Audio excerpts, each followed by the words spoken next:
ભગવાન કૃષ્ણએ વનરાવનમાં ગોપીઓને રાસ રમાડી અને 3 રાસ રમાડીને પછી ગોપીઓએ કીધું, પ્રભુ હજી અમારે ચોથો રાસ રમવો છે.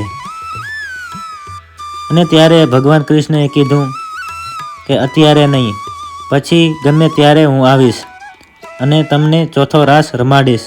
ક્યારે આવું અને કયા રૂપમાં આવું એ નક્કી નહીં, પણ આવીશ, હું તમને વચન આપું છું. એ વચન આપ્યા પછી 11 વર્ષ અને 52 દિવસ એ ગોકુળમાં રહ્યા.